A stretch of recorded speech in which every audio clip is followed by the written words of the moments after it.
నమస్తే welcome to ప్రజాప్రతినిధి news. Contract కార్మికులకు లాభాల వాట తెచ్చింది ఏఐటీయూసీ అని సింగరేణి కాలరీస్ వర్కర్స్ యూనియన్ ప్రధాన కార్యదర్శి కామ్రేడ్ కొరివి రాజ్ కుమార్ అన్నారు. సింగరేణిలో లాభాల వాటా పర్మనెంట్ కార్మికులకు 1998లో కామ్రేడ్ మహేంద్ర నాయకత్వంలో 10% లాభాల వాటా సాధించిన ఘనత ఏఐటీయూసీదేనని, అప్పటి నుండి ఇప్పటి వరకు 33% వరకు సింగరేణి కార్మికులకు లాభాల వాటా సాధించిన ఏకైక సంఘం ఏఐటీయూసీ సింగరేణి కాలరీస్ వర్కర్స్ మాత్రమేనని సింగరేణి కాలరీస్ వర్కర్స్ యూనియన్ ప్రధాన కార్యదర్శి కొరివి రాజ్ కుమార్ అన్నారు. సత్తుపల్లి జీవీఆర్ఓసీలో దారా భీమయ్య అధ్యక్షతన జరిగిన సమావేశంలో మాట్లాడుతూ సింగరేణి కార్మిక హక్కుల కోసం, సింగరేణి పరిరక్షణ కోసం Singareni collieries workers union AITUC కార్మిక సంఘం ఎంతో మంది నాయకులని పోగొట్టుకుందని, దేవుడు శేషగిరిరావు, గిరిప్రసాద్, కొమరయ్య, నరసయ్య, భాస్కర్రావు, బుల్లి ఎద్దుల ఆనందం, మహేంద్ర లాంటి ఎందరో త్యాగదండ్ల పోరాటంతో, అదేవిధంగా కాంట్రాక్ట్ కార్మికులు సింగరేణిలో వేలాది మంది కార్మికులు కాంట్రాక్ట్ కార్మికులుగా పనిచేస్తున్నారని, వారి యొక్క బతుకులు అస్తవ్యస్తంగా ఉన్నాయని, వారికి కూడా జీతాలు పెంచే విధంగా కృషి చేయాలని, దానికి కావాల్సినటువంటి జీవో 22 ద్వారా అందించే విధంగా చర్యలు చేపట్టాలని కోరారు. కానీ ఈనాడు సమ్మెకు పిలిపిస్తే కొంతమంది అనుకోవచ్చు, ఏమో ఏఐటీయూసీ గెలవగానే సమ్మె అంటారని. ఒకటైతే వాస్తవం, ఇది మంత్రాలకైతే చింతకాయలు రాలవు. కొన్ని సమస్యలకు సమ్మె నోటీసు కూడా ఇవ్వాల్సి వస్తుంది. సమ్మె చేస్తామా లేదా తర్వాత అంశం. అవన్నీ చర్చలు, రకరకాల స్థాయిలో చర్చలు కూడా ఉంటాయి.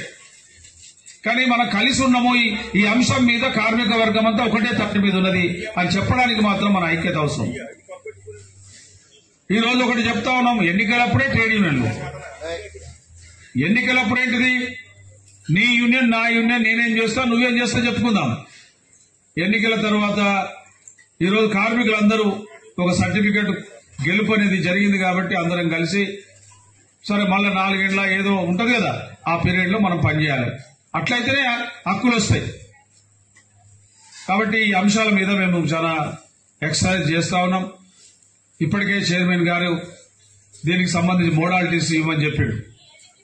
సరే ఏదేమైనా ఈ మధ్యకాలంలో ఎన్నికల్లో సర్టిఫికెట్ రాకపోయినా వీలైనంత మేరకు చైర్మన్ కలిసి దాంట్లో 35 వయసు, ఏదైతే 35 నుంచి 40 సంవత్సరాల వయసు, అదేవిధంగా ఇంకా 2-3 అంశాలు బదిలీ వర్గాలకు సంబంధించి 190, 240కి సంబంధించి వాళ్ళవి కూడా, ఇతర అంశాలు సిబిఎస్ఈ సిలబస్, అదేవిధంగా మిగతా వైద్య సంబంధించి, డిజిటలైజేషన్ సంబంధించి అనేక సహకారం యాజమాన్యంతో సంప్రదింపులు జరిపి మనకు కొన్ని నెరవేర్చుకున్నాం.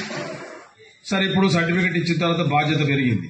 అప్పుడు బాధ్యత ఉన్నా సరే ఈనాడున్న పరిస్థితిలో మనకు ముఖ్యంగా మీలాంటి సత్తుపల్లి ఏరియాలో, ప్రధానంగా కొత్త ఏరియాలో భూపాలపల్లి ఫస్ట్ ఎస్టాబ్లిష్ అయినప్పుడు ఇళ్లు దొరికేది కాదు. ఇక్కడ కూడా అదే పరిస్థితి ఉన్నది.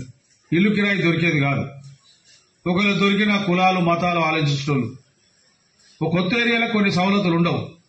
ఇప్పుడు ఇక్కడ కూడా అదే పరిస్థితి వచ్చింది. ఒక మంచి ప్రొడక్షన్, నిజంగా సింగరేణిలో ప్రొడక్షన్ బాగా వస్తుందంటే చెప్పుకోదగ్గది. ఈరోజు ఎల్లందు బాగా ప్రొడక్షన్ ఉంది, మనుగూరు ఉంది, సత్తుపల్లి ఉంది. అంటే కొత్తగూడెం కూడా 100% ఎబోనే ఉంది. ఇంకా VK7 వస్తే అసలు నంబర్ 1 టాప్ లో కొత్తగూడెం ఉంటుంది. కాబట్టి సత్తుపల్లి లాంటి బంగారమైన బొగ్గు నిల్వలున్నాయి. ఎక్స్పాన్షన్ కావాలి.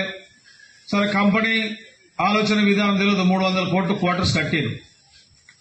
సరే మనం ఒక అధికారికంగా మాట్లాడే అవకాశం ఇప్పుడు వచ్చింది. గ్యారంటీగా కన్వెన్స్ మీద మాట్లాడదాం. ఎందుకంటే ఒక దీర్ఘకాలికమైన డిప్యుటేషన్లు మంచిది కాదు. నిన్ననే మేము గౌరవ జనరల్ మేనేజర్ కూడా కలిసినాం.